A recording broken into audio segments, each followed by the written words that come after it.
त्याच्यात आहे संगती जशी दुःखाला कारणीभूत आहे तशी संगती सुखालाही कारणीभूत आहे.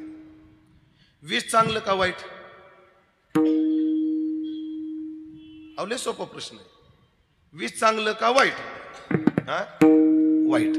अगदी बरोबर. विष कसं आहे? वाईट आहे. पण जेव्हा तुमच्या पिकावरची कीड मारायची असते तेव्हा तुम्ही काय वापरता? हा, मग आता सांगा, विष वाईट का चांगलं? वाईटही आहे, चांगले. मोबाईल चांगला का वाईट? हा, दोन्ही.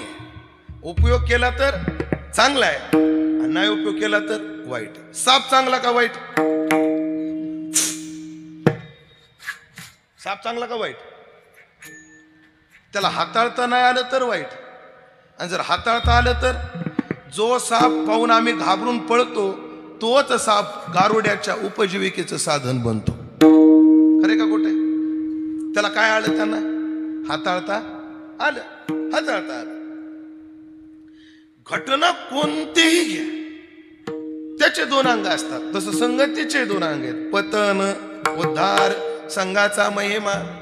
दशग्रंथी असणारा ब्राह्मण वाईट वेश्येचा दृश्य पाहिलं आणि आजामिल झाला संगतीने, आणि वाट मार्या करणारा वाल्या वाल्मिक झाला. कशाने? संगतीने. ज्या अर्थी तुकोबर आहे संगती मागतात, एका बाजूला म्हणतात संग चुकीचा आहे, वाईट आहे, आणि एका बाजूला मागतात मग काहीतरी संगती लावावी लागेल. शास्त्रामध्ये दोन शब्द आहेत, विरोध आणि विरोधाभास. विरोध वेगळा आणि विरोधाभास वेगळा. विरोध म्हणजे त्याचा किती विचार केला तर ज्याचा समन्वय होतच नाही त्याला म्हणतात विरोध, आणि ज्याचा विचारांती समन्वय होतो त्याला म्हणतात विरोध.